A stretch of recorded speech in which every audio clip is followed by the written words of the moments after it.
Nous y voilà. Bonsoir tout le monde. Merci d'être présent pour cette petite conférence sur la dynamique de non-consentement. Alors, le non-consentement, on va dire que le consentement en général, c'est pour moi un des mots-clés de notre existence. C'est-à-dire qu'il faut considérer absolument ce consentement et le préserver à tout prix.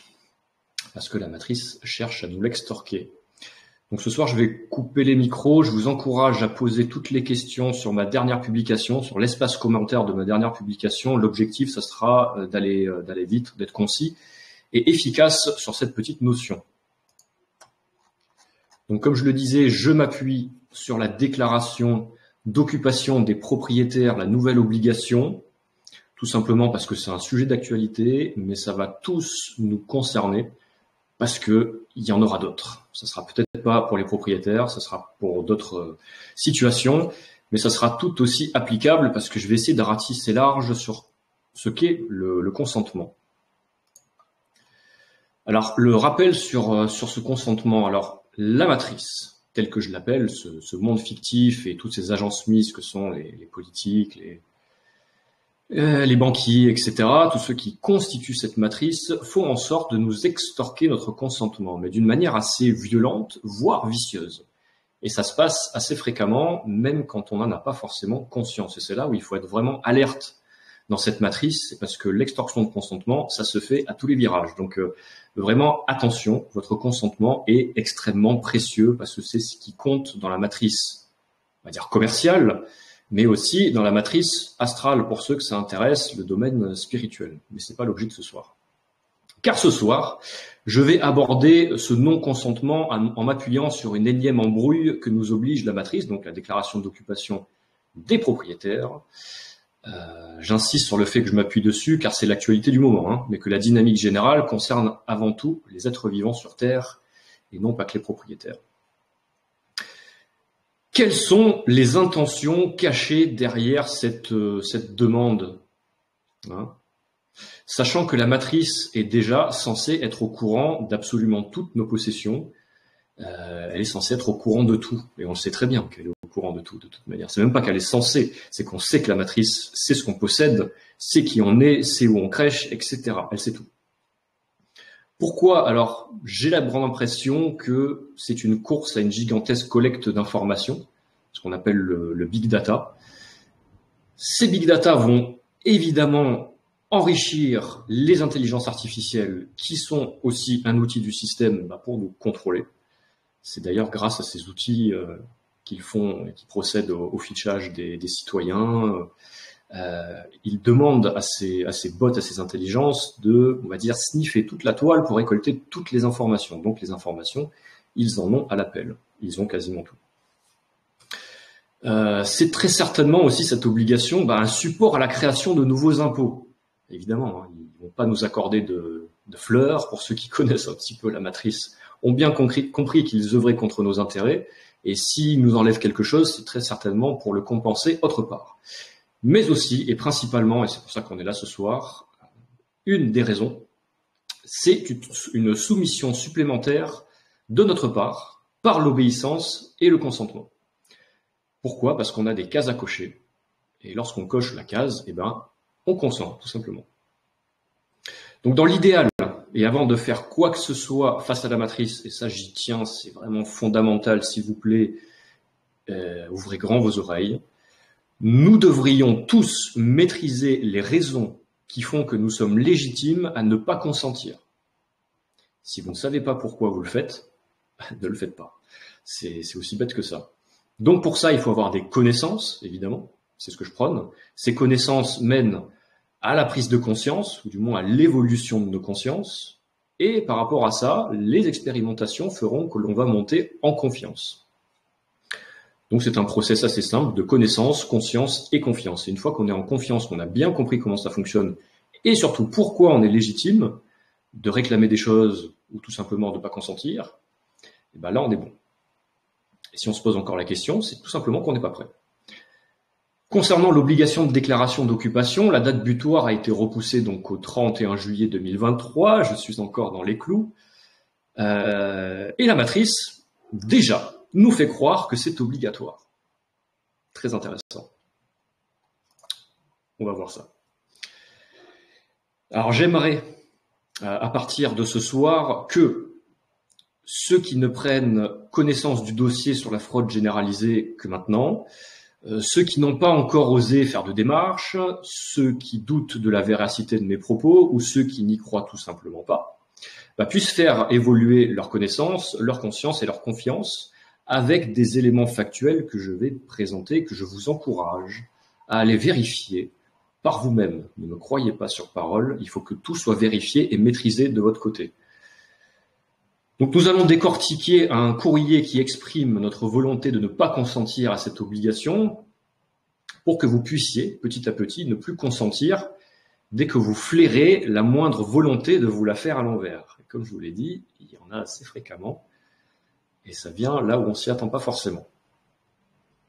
Donc avant de démarrer, je vais faire un petit rappel aussi qui me tient à cœur.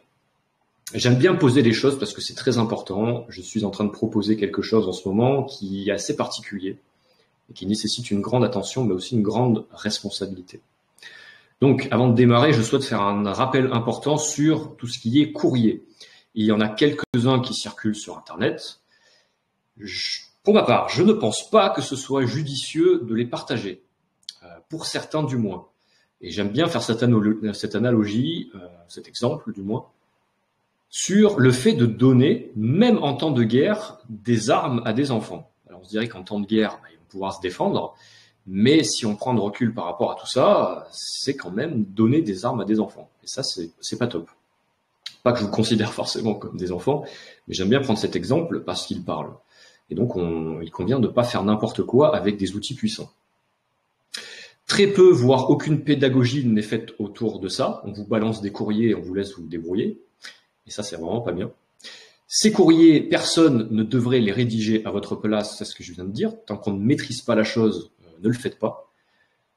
Il y en a beaucoup qui se mettent en défaut juste en prenant un courrier, en mettant, on va dire, un courrier sur l'obligation de l'imposition. Ceux qui veulent s'y soustraire ont tendance à récupérer des courriers, à juste mettre leur nom et à l'envoyer tel quel. Mais tant qu'on ne maîtrise pas les tenants et aboutissants, je vous déconseille fortement de le faire. Parce qu'il y a des conséquences derrière. En fait, personne n'endossera la responsabilité de vos actes. C'est pas ceux qui ont rédigé les courriers qui endosseront la responsabilité pour vous. Ça, c'est important de le rappeler. Donc, si c'est pas vous-même, c'est personne. Et très peu sont enclins à vous expliquer ces fameux tenants et aboutissants et risque potentiel que d'être pleinement responsable de ces actes face à la matrice. Donc, à mon sens, ne faites rien si vous ne savez pas en quoi vous êtes légitime de le faire, encore une fois, et ne faites rien jusqu'à ce que vous soyez en mesure d'appliquer les bonnes méthodes par vous-même. Et c'est pour ça que je propose un accompagnement de 14 heures en 3 modules, c'est qu'il y a énormément de choses à dire. La matrice, elle doit être déchiffrée, parfaitement saisie, et ensuite les méthodes doivent être assimilées, et ces méthodes, il y en a plusieurs, en fonction de vos situations, de vos souhaits, de vos objectifs. Donc il y a énormément de choses à voir. Petit rappel, je vais partager mon écran là. Je vais partager un courrier. Ce courrier, je vais le transmettre via ma newsletter et je vous encourage à aller sur mon site internet, voynich.me, vous abonner à la newsletter. Comme ça, vous la recevrez d'ici 24 ou 48 heures selon mon efficacité. Pourquoi ? Parce que sur ma newsletter, sur mon site, je maîtrise le réseau et je ne me fie pas à un tiers pour faire ce genre de choses avec des informations sensibles, mine de rien. Allez, petit partage de ce fameux courrier. Parce que bon, je prône la pédagogie, mais encore faut-il la faire, et c'est ce que je vais m'employer à faire ce soir. Alors, c'est pas un courrier qui va révolutionner votre existence, c'est pour vraiment mettre un pied dans la dynamique du non-consentement. Comme je l'ai dit, je ne vais pas forcément balancer des armes à n'importe qui ce soir. Alors, petit partage.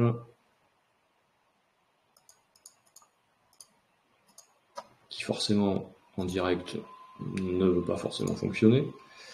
Donnez-moi quelques petites secondes.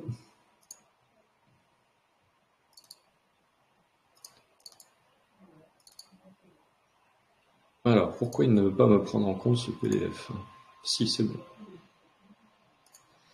Le voici. Alors, on va le décortiquer, ce courrier-là. Et on va déjà jeter un œil, et peut-être que certains reconnaîtront, sur l'entête. Déjà.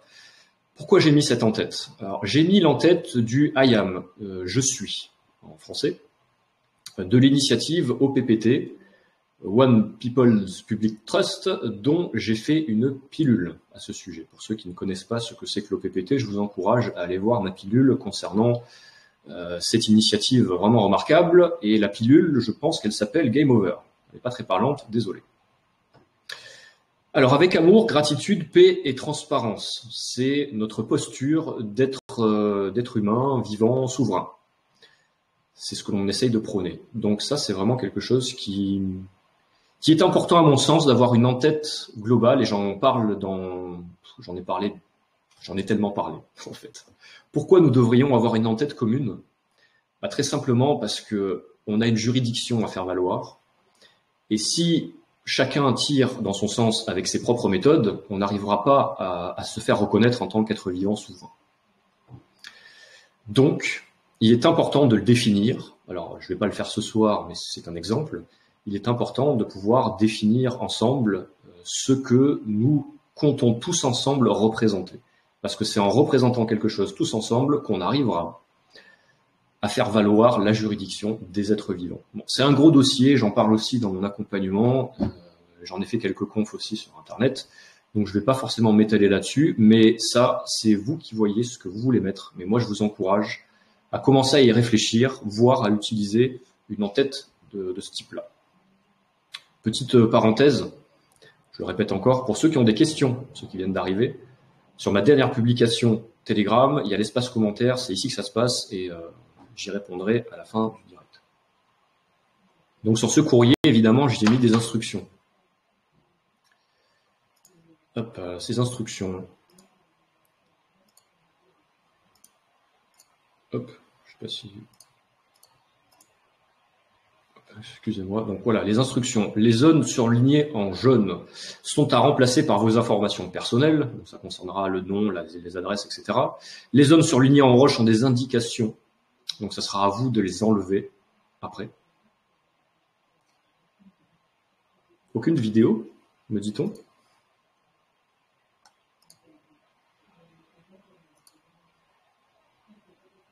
Alors attendez, je vais vérifier. Sur l'Espalcom, je ne vois rien, aucune vidéo. Est-ce que quelqu'un voit la vidéo? On va commencer par là déjà. Ah si, certains la voient. Tout fonctionne. Bah écoutez, merci. Bah, si tout fonctionne, bah, écoutez, je ne sais pas, à ce moment-là, c'est peut-être de votre côté que ça bug. De toute façon, si jamais vous ne voyez pas, il y aura un replay pour ça, pas de panique.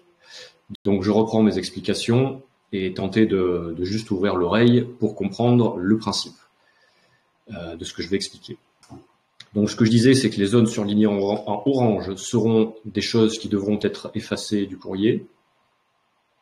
On me dit qu'il faut cliquer pour voir. Cliquez sur votre vidéo, cliquez là où vous pouvez, essayez de voir quelque chose. Je poursuis sur les instructions. Privilégier l'écriture avec un stylo de couleur. De coutume, on utilise le bleu, c'est vrai, pour tout ce qui est commerce, et également le violet pour tout ce qui est spirituel, mais ça c'est vous qui voyez, mais tout simplement pas le noir, parce qu'on a besoin de faire ressortir là où vous avez écrit, et notamment, si le document est manuscrit, évidemment, il n'y aura pas d'embrouille particulière. Si par contre, vous ne mettez que votre signature parce que vous imprimez, tâchez de mettre votre signature en bleu, voire en violet. Donc l'entête dont j'ai parlé sur le IAM OPPT peut être modifiée à votre guise, si elle ne vous parle pas, ou supprimée, selon votre sensibilité donc, et vos intentions par rapport à ces courriers. Et bien sûr, lorsque je vous transmettrai via ma newsletter ce présent courrier, je mettrai le lien de la vidéo en replay, il y aura un espace dédié pour ça. Et, encore une fois ne suffit pas, les fameux avertissements. Alors ça aussi, ça sera effacé du courrier, évidemment. Cette première page sera effacée du courrier. Ce document il vous est proposé à titre informatif, évidemment. L'expéditeur, c'est-à-dire vous, je vous expliquerai, est tenu pour seul responsable de l'utilisation qu'il souhaite faire du présent document. Il convient à chacun d'agir en fonction de ce qu'il trouve légitime de faire face à une situation précise et préalablement bien étudiée. Encore une fois, il s'agit de ne pas faire n'importe quoi et de bien avoir conscience de ce que l'on fait à partir du moment où on va chatouiller la matrice, voire lui transmettre ou lui notifier notre non-consentement. On me dit dans les coms qu'il n'y a pas de vidéo sur portable, possiblement. Et Johan, merci de préciser qu'il faut cliquer sur la vidéo en haut à droite pour inverser la vidéo et le partage d'écran. Et inversement. Bref, ça sera disponible en replay au pire des cas. Mais oui, il faut bien cliquer quelque part pour avoir cette fameuse vidéo. On va rentrer dans le vif de ce courrier. Décidément, il y en a plein qui galèrent avec cette vidéo. Bon, j'ai pas envie forcément d'y saccager mon live. Donc je vais poursuivre et de toute manière, tout sera bien pris en compte par Telegram pour vous faire une belle restitution en replay. Restez attentifs parce que finalement, le plus important, encore une fois, c'est de saisir la logique avant toute chose. Il n'y aura aucune information, de toute manière, vous aurez toutes les informations si vous souscrivez à la newsletter, il n'y a pas de problème. Donc, pour ceux qui voient, du coup, le destinataire sur la partie de gauche, donc c'est comme un courrier. Le destinataire, on va le mettre à gauche cette fois-ci, et ça va être le représentant de la corporation, dans l'idéal. Pourquoi? Parce qu'on va essayer de s'adresser à un être vivant plutôt qu'à une corporation. Ça, c'est important. Je fais un appel ce soir. Si un de vous, alors ça n'a pas été mon cas, mais si un de vous a reçu une notification quelconque de la République française concernant cette obligation, que ce soit un courrier ou un mail, pour vous dire que vous êtes obligé en tant que propriétaire de déclarer quoi que ce soit, si vous voulez bien m'en faire parvenir une copie, comme ça je pourrais l'inclure éventuellement dans cette vidéo, pour pouvoir expliquer un petit peu pourquoi je m'y prends de cette manière. Donc, on va rentrer le prénom et le nom du représentant de la corporation dans l'idéal, ou de la corporation en question si on n'a pas de nom. Et c'est pour ça que je cherche à avoir des notifications, c'est que bien souvent, certains de l'administration signent de leur nom. Et quand on a leur nom, c'est mieux. Ensuite, on va mettre le statut du destinataire, si on le connaît, s'il est directeur, conseiller, etc. Le numéro de siret de la corporation et son adresse. Sur la partie de droite, c'est le cadre qui va nous concerner. L'expéditeur, ça va être nous. Le prénom et le nom, comme il est de coutume de l'écrire via notre acte de naissance, le fameux code NIR, par numéro d'identification au répertoire, c'est tout simplement le numéro de sécu, qui est facultatif. Nos références fiscales, c'est mieux parce que ça concerne les impôts, ainsi que notre adresse. Pourquoi je note l'expéditeur et le destinataire que l'on va laisser? Dans les courriers, l'idéal, c'est de ne pas utiliser les pronoms personnels. Je, tu, nous, vous, etc. On ne va pas forcément l'utiliser et on va s'adresser directement comme si on parlait à la troisième personne et qu'on représentait l'expéditeur. Voilà pourquoi. Donc le cadre juste en bas, privilégier le fait de vous adresser à un représentant plutôt qu'à une corporation sera effacé. Vous mettez la date. Alors il est coutume aussi dans ces courriers de souverains de noter la date de cette manière-là. Le 7e jour du 2e mois de l'an 2023. Et bien sûr aussi, le courrier devrait et devra, très important, être envoyé en lettre recommandée avec accusé de réception parce qu'il nous faut la preuve qu'ils aient bien reçu ce document. Si vous n'avez pas cette preuve, eh bien, ils pourront vous dire qu'ils n'ont pas reçu, tout simplement. On descend un petit peu. L'objet de ce courrier, c'est une notification suite à la mise en place de la nouvelle obligation déclarative des propriétaires. Mais ça peut être tout autre chose, et vous pourrez conserver ce courrier pour l'utiliser pour d'autres raisons. Bien sûr, en enlevant tout ce qu'il y a, tout le contenu qui ne concerne pas ce qu'on est en train de traiter ce soir. Donc, on va s'adresser à Madame, Monsieur, un tel. si on ne connaît pas l'interlocuteur, donc le destinataire, ou alors avec son prénom et son nom, si on le connaît. Et on commence le fameux courrier. Suite à l'obligation déclarative des propriétaires mentionnée ci-après, deux points, là je l'ouvre mes guillemets, et c'est une source que j'ai trouvée, il me semble, sur un site du gouvernement, que je vais vous citer donc. Tous les propriétaires, particuliers ou personnes morales, d'une résidence principale, secondaire, d'un bien locatif ou vacant, doivent pour chacun de leurs locaux indiquer à quel titre ils occupent. Et, s'ils ne les occupent pas eux-mêmes, déclarer l'identité des occupants et la période d'occupation à compter du 1er janvier 2023.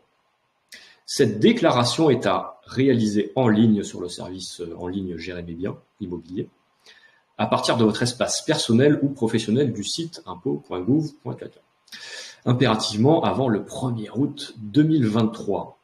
Ah, 1er août, finalement, ils ont encore potentiellement déplacé la deadline. Toujours intéressant. J'ai fait un copier-coller, je ne m'étais pas rendu compte.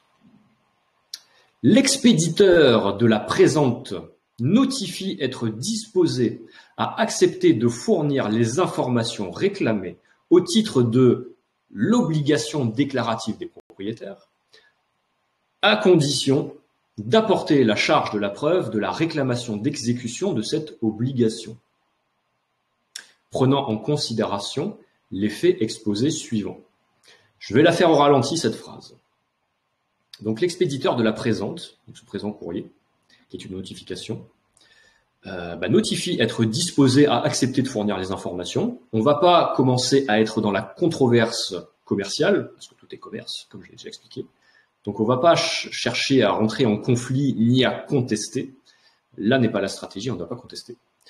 On va juste dire OK, mais à condition donc d'apporter la charge de la preuve que cette réclamation soit bel et bien obligatoire. En gros, en quoi cette déclaration est-elle obligatoire pour moi? Faites-moi-en la démonstration. Et la démonstration, elle suit. Nous, on fait une première démonstration, et on va la survoler, en prenant en considération les faits qu'on expose dans le courrier, et eux devront donc, potentiellement, y répondre. Mais sachez très bien que face à ce genre de courrier, en face, bien souvent, il n'y a aucune réponse. Je vais dérouler, et je ne vais pas forcément m'attarder sur toutes les lois, parce qu'il y en a beaucoup, et l'objet, c'est pas vous noyer dans des trucs un petit peu trop complexes, mais prenez le temps juste de le lire, forcément, quand je vous la transmettrai, cette notification. Parce qu'encore une fois, vous devez maîtriser tout ce qu'il y a dessus, et vous devez être convaincu que tout ça est vrai. C'est super important. J'ai relâché d'ailleurs une pilule ce soir qui concerne le roi. Pas de roi, pas de loi. J'ai déjà suffisamment expliqué que tout était illégal, et c'est ce qu'on va voir dans les précédents articles. Présentement, on va utiliser leurs failles. Grand bien nous fasse, la matrice a des failles, a des bugs, et là on va les utiliser. On va pas commencer à rentrer dans le lard avec ce genre de courrier. C'est des courriers, si je les propose, c'est qu'ils n'ont, on va dire, il n'y a aucun risque à envoyer le fait de notifier le fait de ne pas être consentant. Il n'y a aucun risque là-dessus. Si jamais ça vous fait rentrer dans une quelconque dynamique, vous pouvez toujours vous coucher en acceptant de déclarer, au pire des cas. Et si vous voulez poursuivre, évidemment, il y a des méthodes beaucoup plus poussées pour ça. Donc pour l'instant, on va s'en tenir au fait de leur rappeler quelques lois qui sont les leurs. C'est tout. On ne va pas aller plus loin. Il s'avère que cette obligation, entre guillemets, est mise en place par l'article 16 de la loi Intel, etc., etc., etc. Je vous laisserai consulter tout ça. Je vais directement passer, je vous déroule relativement doucement, mais je vais passer directement à la conclusion parce que ça va me permettre d'aborder tous ces points-là sans que ce soit trop rébarbatif et tant que ce soit trop dans le droit. Vous voyez, il y a pas mal d'articles de loi, il y a pas mal de choses. C'est plutôt intéressant. Et vous pouvez aussi, bien sûr, vous fier à cette fameuse pilule. Pas de roi, pas de loi. Et dont j'expliquerai bientôt aussi les conséquences dans une prochaine pilule. Alors, de ces faits, il en résulte. Donc, je vais vous faire un petit résumé de ce qui a marqué dans ce courrier. que la loi de finances, donc 2019-1479, les lois organiques, les décisions du Conseil constitutionnel, n'ont aucune existence légale, tout comme les autres lois ainsi définies de 58 à nos jours. Alors, pour la petite information, les lois organiques n'interviennent que dans les domaines et pour les objets limitativement énumérés par la Constitution. L'objet d'une loi organique est généralement de préciser l'organisation et le fonctionnement des pouvoirs publics en application d'articles de la Constitution. Donc ça ne concerne que la Constitution. Qu'est-ce que ça dit? C'est que les décisions du Conseil constitutionnel n'ont aucune existence légale. Bah oui, parce qu'en fait, il n'y a absolument plus rien de légal dans la République. Notamment la Constitution de 1958, qui n'est pas légale. Donc déjà, partant de là, on pourrait considérer qu'effectivement, c'est même pas à considérer, c'est un fait. La République, du moins la 5e, et toutes les autres d'ailleurs, ne sont pas légales. Voilà, déjà ça pose le cadre, aussi fou que ça puisse paraître. Ensuite, que la nouvelle obligation déclarative des propriétaires est illégale et ne respecte pas la protection des données personnelles. Et oui, effectivement, on est encore protégé par la protection des données personnelles et le fait pour les propriétaires de divulguer les informations de leurs locataires, de suite, ça les met en défaut par rapport à ces lois-là. Ça, c'est pas mal, c'est intéressant.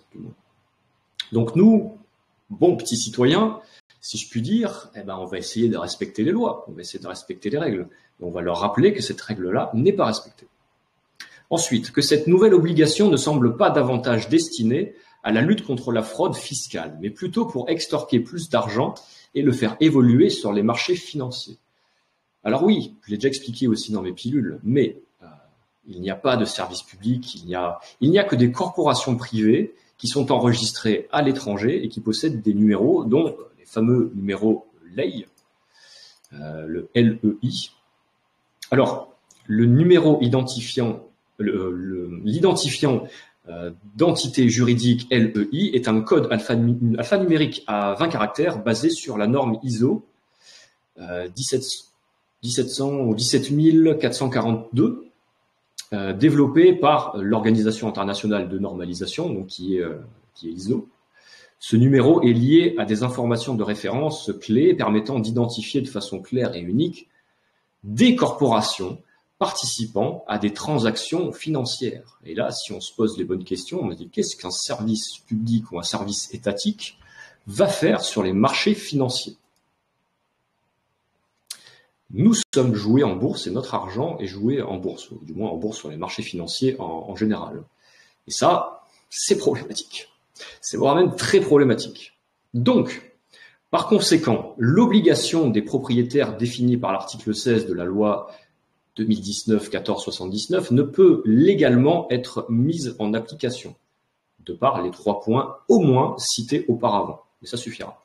De ce fait, toute poursuite envers l'expéditeur concernant l'obligation déclarative des propriétaires engagerait votre responsabilité personnelle. Sincère salutation, ça c'est vous qui mettez ce que vous voyez. Mais pourquoi on cherche à trouver le nom du destinataire? C'est tout simplement parce qu'on va essayer, si on possède ce nom-là, de les engager ou d'engager leur responsabilité personnelle. Ça, c'est très important. On va les mettre face à leurs responsabilités. Si jamais ils engagent des poursuites contre nous, il ne faut pas, en aucun cas, qu'ils se cachent derrière des corporations, parce qu'ils sont très forts pour nous dire ce qu'on doit faire, en se cachant derrière l'égide de la Direction générale des finances publiques, par exemple. Or, c'est la responsabilité de l'individu qui nous oblige, que l'on veut aller chercher, dans le meilleur des cas. Et ensuite, vous mettrez votre prénom, votre nom en capital, parce que vous parlez de l'expéditeur. L'expéditeur n'est pas vous, l'expéditeur est votre personne physique. Pour ceux qui ont suivi l'histoire, comprendront là où je veux en venir. Donc il faut préciser le prénom et le nom en fonction de la loi du 6 Fructidor de l'an 2 qui stipule que les noms doivent être écrits, du moins le nom de nos personnes doivent être écrits selon cette loi-là et selon comment ils sont écrits dans nos actes de naissance. et ensuite vous signez de votre main une signature classique et ne partez pas en vrille avec des signatures, avec des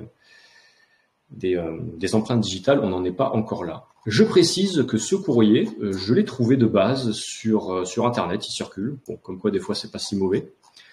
Seulement, je l'ai clairement remodifié à ma sauce parce qu'à mon sens, il ne me semblait pas suffisamment juste, suffisamment méthodique et surtout, il n'y avait aucune pédagogie faite autour de ça. Donc voilà, je vais stopper le partage. Hop. Donc vous voyez, c'est assez simple. Pour récapituler, on leur envoie une notification de non-consentement qui n'engage pas grand-chose. Si jamais vous avez une réponse, ce qui m'étonnerait fortement, à ce moment-là, vous pourrez aviser sur ce que vous allez faire. Mais généralement, ils ne peuvent pas répondre. Pourquoi ils ne peuvent pas répondre? Ils pourront uniquement botter en touche parce qu'ils ne pourront pas remettre en question le fait que la République est illégale, le fait que cette loi soit contraire à la protection des données personnelles. Et il faudrait qu'ils répondent aussi sur le fait qu'ils ont un numéro LEI avec des enregistrements faits sur société.com, sur le Duns & Bradstreet, je suis fatigué, et la SEC également. Donc il y a plein de choses sur lesquelles ils doivent, de part, comment on l'appelle déjà, d'apporter la fameuse charge de la preuve, voilà, c'est ça. Ils doivent, si jamais ils nous obligent davantage à consentir à tout ça, nous amener la preuve qu'effectivement, ils sont dans leur bon droit et ils sont dans les lois. Or, ils ne sont clairement pas dans les lois.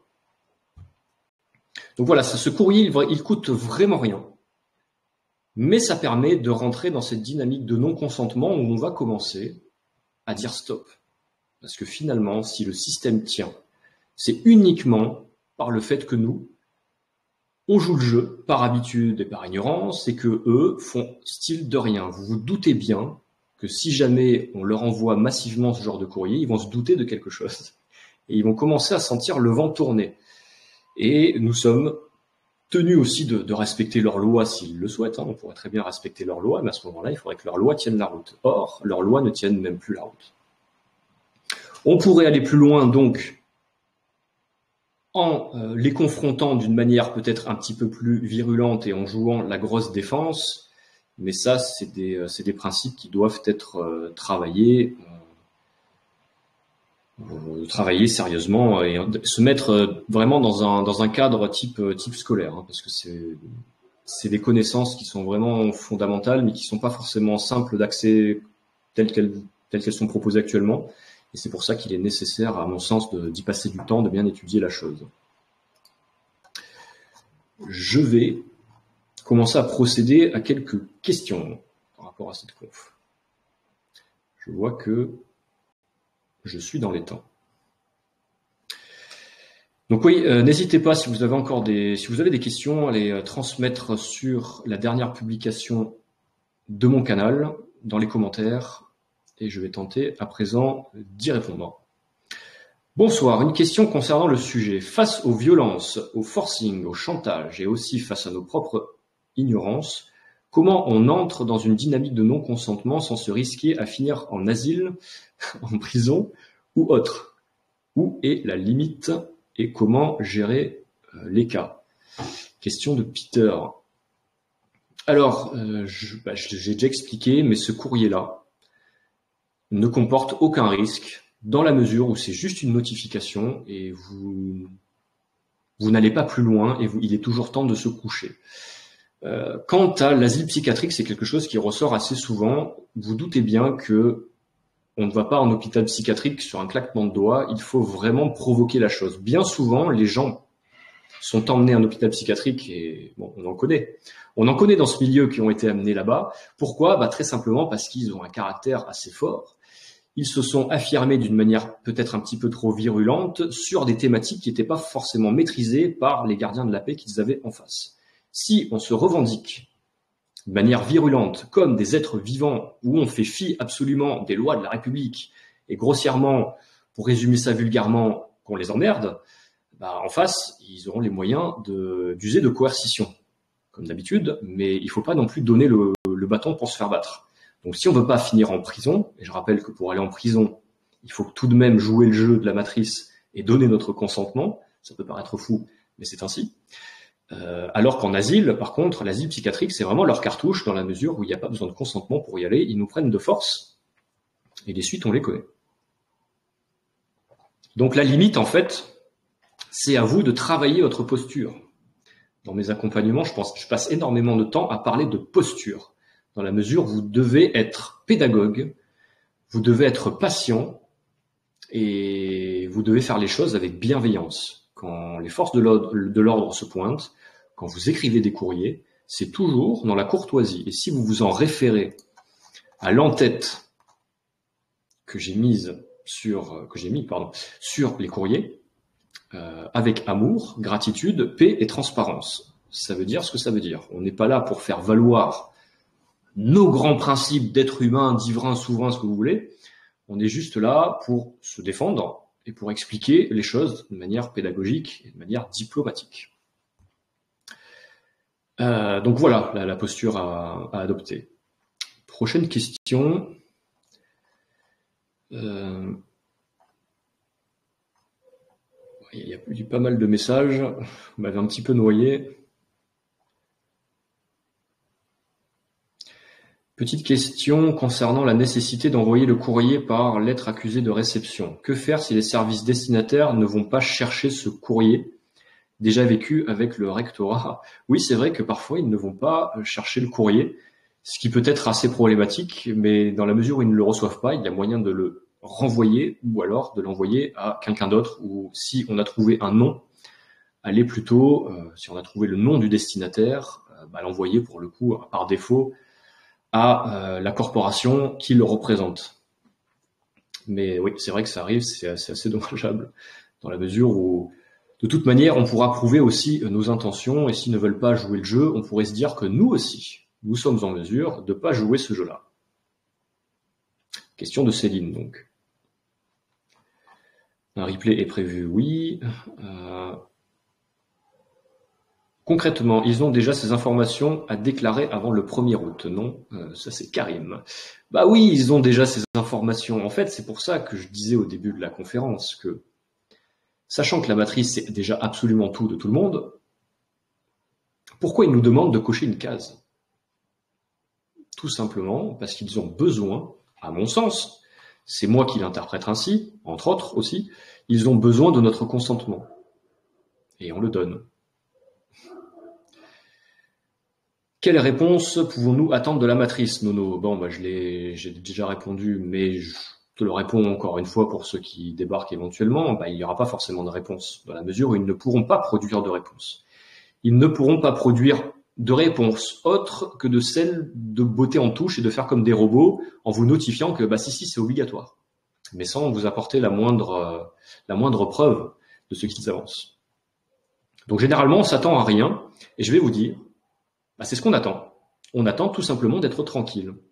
Donc, si jamais il y a des quelconques représailles par rapport au fait qu'on n'ait pas déclaré, on pourra justifier qu'effectivement, ils n'ont pas répondu. Et donc, ils sont en défaut par rapport à ça.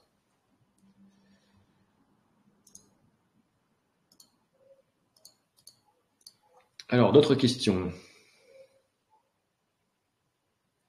Alors, question de Daniel. Ils, au pluriel, en particulier ceux qui exécutent, donc l'exécutif, connaissent-ils vraiment, entre guillemets, la vraie loi? Bien souvent, non. Bien souvent, il faut comprendre que les agents de l'administration, les premiers,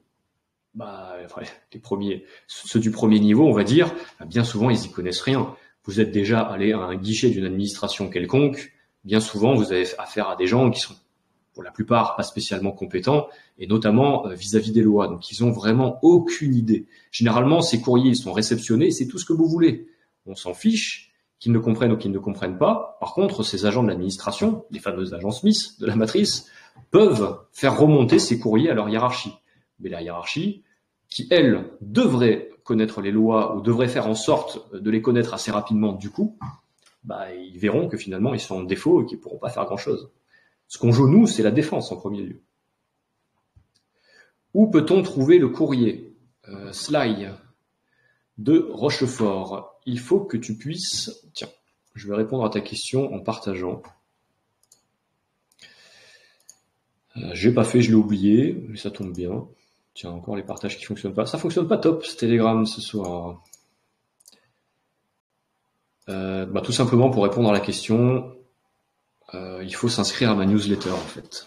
Je préfère le transmettre ce genre de choses sur les outils sur lesquels j'ai un petit peu de contrôle. Donc inscrivez-vous sur la newsletter, c'est en page principale de mon site internet voynich.me. Doit-on leur envoyer une grille tarifaire avec le courrier et de non-consentement s'ils nous envoient des courriers pour nous obliger à déclarer? Alors, Raveux Aurélie, non, pas avec cette notification, tu n'envoies rien d'autre que c'est juste une notification.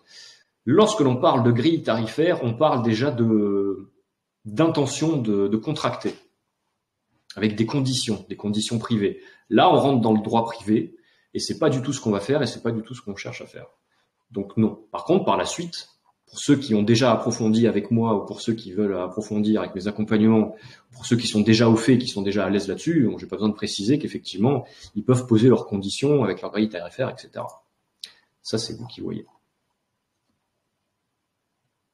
Ce courrier, peut-on l'envoyer directement sur leur site? Ça coûte rien, effectivement, mais il faut que tu passes par un organisme qui peut faire des recommandés avec accusé de réception. CAI, du coup. Alors la Poste, forcément, mais sur leur site via leur adresse mail, sachant que par mail, effectivement, les mails c'est numérique, c'est traçable. Donc on n'a pas forcément d'accusé de réception, encore que sur les mails, il y a des outils qui permettent d'avoir des accusés de réception, mais en face, il faut qu'ils acceptent de cliquer sur le fait d'accuser bonne réception de votre courrier. Donc il vaut mieux vraiment passer par papier, tout en sachant que ça coûte rien de le faire par Internet, mais ne vous limitez pas à uniquement Internet. Petit conseil. Lara Cox, qu'en est-il des SCI ou biens commerciaux? C'est-à-dire déclaration par rapport au SCI, est-ce que tu peux préciser où tu vas en venir avec tes SCI? Parce que là, on essaye de faire par rapport aux propriétaires, mais propriétaires de biens au niveau du commerce. Je pense que tu parles de ça. Parce que du coup, il faudrait voir sur la déclaration, forcément, je l'ai pas sous les yeux, mais qu'en est-il de ceux qui ont... c'est quelque chose qu'on pourrait traiter, là, effectivement. L'obligation pour les professionnels de déclarer quelque chose, mais bon. À voir. Pour ma part, je n'ai rien déclaré sur mes titres de propriété. Tant mieux, mais il vaut vraiment mieux se protéger. Je sais qu'il y en a beaucoup qui ne consentent déjà pas, c'est super, mais c'est mieux de se protéger par rapport à ça et de prendre les devants. Botter en touche, ça n'a jamais réellement été la meilleure des solutions. Ça peut passer, l'ignorance peut passer, mais pas à chaque fois. Alors que si on prend les devants, ça coûte à recommander, c'est clair. C'est un peu embêtant, mais bon, il faut ce qu'il faut. Faudra-t-il leur demander la preuve que nous sommes obligés après l'envoi de ce courrier s'ils le relancent? En fait, c'est ce que le courrier exprime, Valou. Valou d'ici. On leur demande quelque part la preuve. Si tu veux, je te relis ce qui est demandé dans le courrier, c'est que l'expéditeur de la présente notifie être disposé à accepter de fournir les informations réclamées au titre de l'obligation déclarative des propriétaires, à condition d'apporter la charge de la preuve de la réclamation d'exécution de cette obligation. Donc, quelque part, on leur demande, on leur soumet l'idée que, pour l'instant, il n'y a rien qui nous oblige, donc fichez-nous la paix, tout simplement.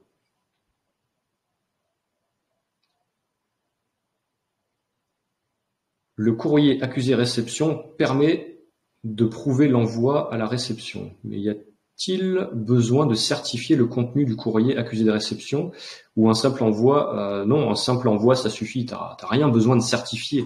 Encore une fois, tu es un être vivant responsable et souverain, tu te certifies toi-même. T'as pas besoin qu'un organisme te reconnaisse. Pour le coup, là, on n'a pas besoin. Mais on a juste besoin d'avoir un accusé de réception. C'est un espèce de saint Graal qui nous prouve finalement que eux ont bien reçu le truc, ont bien traité la demande et n'ont pas été en mesure de répondre, nous apporter nos fameuses réponses, notamment cette fameuse obligation. Bravo Aurélie, merci pour ta réponse. D'accord, il faut faire avec les lettres d'intention seulement. Oui, on peut l'appeler comme ça, lettre d'intention seulement, ça suffit. Sauf si tu veux partir en contrat direct. Ça, c'est toi qui vois, mais c'est pas ce que je veux traiter ce soir. Donc, Lara Cox qui nous précise, quand tu crées une SCI sur un bien immobilier pour le gérer, cela veut dire que tu crées une personnalité juridique qui devient maître à ta place ou bien en question. Est-ce une manière détournée de déjà nous mettre dans le consentement? Ça veut dire que tu utilises les lois du système pour l'utiliser à ta convenance. Tu as envie de créer une société dans ce système-là, tu es obligé de créer cette personnalité, cette personne morale. Tu es obligé en fait, parce que seul le fictif peut interagir avec le fictif, donc tu es obligé d'avoir une personne morale, donc une société, pour pouvoir faire du commerce. Tu peux le faire avec ta personne physique, certes, mais si tu veux avoir des revenus, etc., être dans la matrice, oui, il faut que tu passes par là. Mais c'est pas qu'elle devient maître à ta place, par contre, attention. Quand tu crées une personne morale, c'est l'être vivant qui dirige ces personnes, que ce soit des personnes physiques, et ça, il y a beaucoup de confusion par rapport aux personnes physiques, personnalité morale, enfin bref, il y a un peu de tout. Il y a trop de confusion, mais la personnalité juridique, les personnes physiques, tout ça, c'est l'être humain qui les entre guillemets les administre, même si c'est pas le bon terme. Nous sommes les seuls agents autorisés à utiliser ces personnes. Donc ils sont maîtres de rien. On utilise ces personnes et ces entités pour faire ce que l'on veut dans cette matrice. C'est un point qui est important à bien intégrer ça. Donc après, qu'on déclare ou pas le bien IMO, il est déjà trop tard. C'est ce que je disais, la matrice, elle sait déjà tout. Le seul truc, c'est qu'on veut bien utiliser ces règles, mais à certaines conditions. Et on ne veut pas consentir non plus à tout, parce que derrière, nous sommes capables. Derrière, nous avons une personnalité juridique, nous avons une capacité juridique, et on est capable de faire valoir ce que l'on veut aussi. C'est ça que l'on appelle œuvrer selon ces conditions dans la matrice commerciale.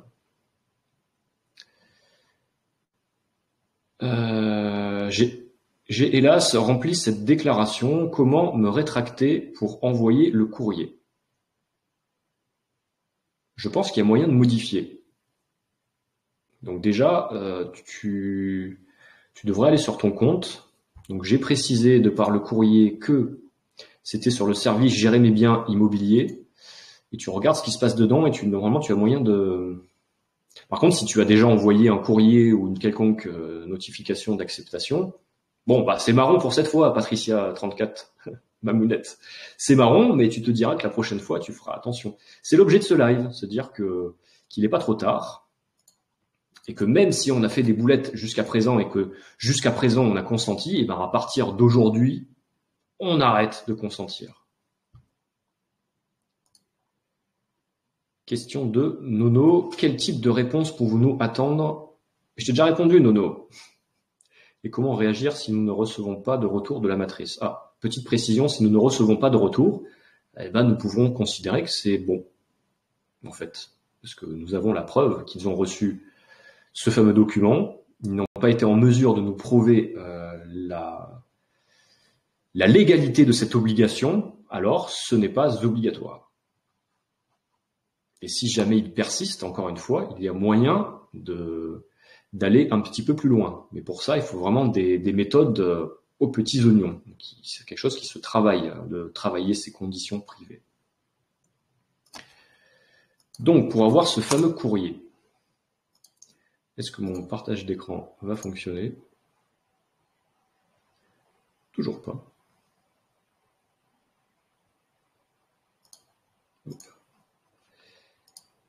Il semblerait qu'on arrive à la dernière question. On est presque à 1 heure de direct. Moi, je vous expliquais ce que j'avais le souhait de vous expliquer. Donc pour reprendre, la matrice veut absolument, par tous les moyens, et pour diverses raisons, vous extorquer votre consentement. Et il convient, par de petites choses, comme des simples courriers, entre autres, de ne plus donner ce fameux consentement. À chaque fois que vous cochez une case, que vous validez quelque chose, que vous posez votre signature quelque part, votre consentement est posé. Donc faites très très très attention quand vous faites les choses. Au vu de la loi de la programmation militaire, qu'en est-il de cette déclaration? Nous protège-t-elle? Je pense oui, c'est que la loi de la programmation militaire, visiblement, a été votée à la majorité. Est-ce que ça nous protège? Ça nous protège de rien, dans la mesure où si il déclenche, on va dire, l'état d'urgence, ou du moins qu'ils mettent en application la loi de programmation militaire, il n'y a plus rien qui tient. Plus rien du tout. Pour ceux qui ne savent pas de quoi on parle sur la loi de programmation militaire, j'ai fait une pilule aussi là-dessus, et qui s'appelle la réquisition, c'est-à-dire qu'ils peuvent vous réquisitionner en temps de crise, en temps de guerre civile, en temps de guerre, en temps de panique générale, en temps de n'importe quoi, en temps de ce qu'on veut en fait. On a décidé que c'était la panique, pour X raisons, qu'il y a trop d'émeutes en France, ou peu importe la raison, ils peuvent vous réquisitionner, vous, directement, vous et vos sociétés. Que vous soyez ici ou à l'étranger. Si vous êtes de nationalité française, vous êtes concerné. Donc attention à ça. Donc, pour conclure, pour obtenir ce fameux courrier, n'hésitez pas à aller sur mon site internet voynich.me, de vous inscrire à la newsletter, et d'ici 24 ou 48 heures, je publierai cette newsletter avec un petit rappel sur ce qui vient d'être dit ce soir, avec attaché ce fameux courrier que je vous encourage à garder et à potentiellement utiliser ces mêmes principes sur les prochaines obligations qui tomberont pour nous pauvres citoyens. Donc il serait temps aussi d'arrêter de se confondre avec nos personnes et d'endosser volontairement ce statut de citoyen qui est clairement un gros piège.